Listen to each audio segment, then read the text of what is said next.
My name is Kyungju Son. I was born in Pyongyang, the capital of North Korea. I came to South Korea in 2009.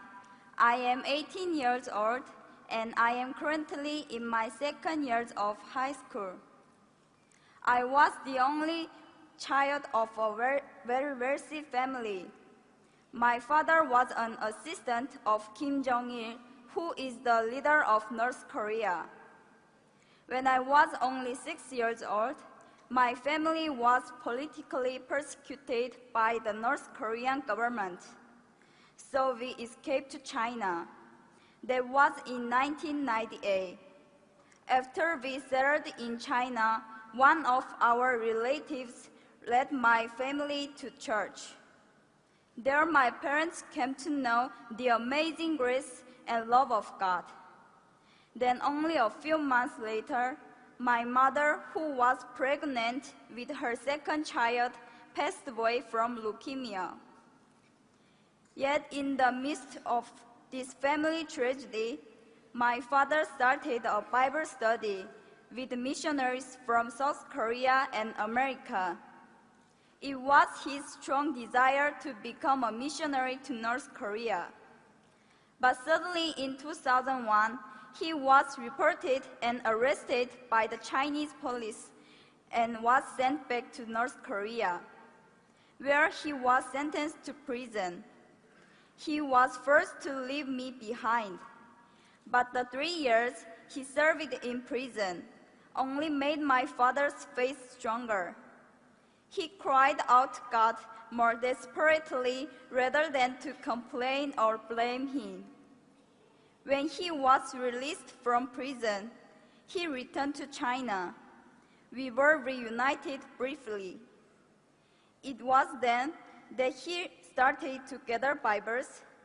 Not long after, he decided to return to North Korea to share Christ's message of life and hope among the hopeless people of his homeland. He chose not to go to South Korea, where he could have enjoyed religious freedom. Instead, he chose to return to North Korea to share the love of God in a dangerous land. It breaks my heart to tell you that in 2006, his work was discovered by the North Korean government and he was again imprisoned. I have heard no word from my father nor about him ever since. In all probability, he has been shot to death in public on charges of treason and espionage, as is so often the case for persecuted Christians in North Korea.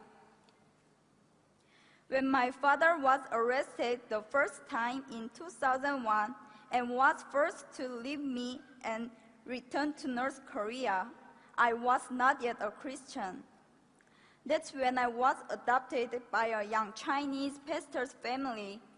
They showed me great love and care. Through them, God protected me. But the pastor and his wife had to go to America in 2007. Shortly after that, I was given the opportunity to go to South Korea. It was while I was still in China, staying at the Korean consulate in Beijing, waiting to come to South Korea. Late one night, I saw Jesus in a dream. He had tears in his eyes. He walked towards me and said, "Kyungju, how much longer are you going to keep me waiting? Walk with me. Yes, you lost your earthly father, but I am your heavenly Father, and whatever has happened to you was because I love you." After I woke up from the dream, I kneeled and prayed to God for the first time. That night, I realized that God, my Father, loves and cares about me so very much that He sent His Son Jesus to die for me. I prayed, "God, here I am. I just lay down everything and give you my heart, my soul, my mind, and my strength. Please use me as you will."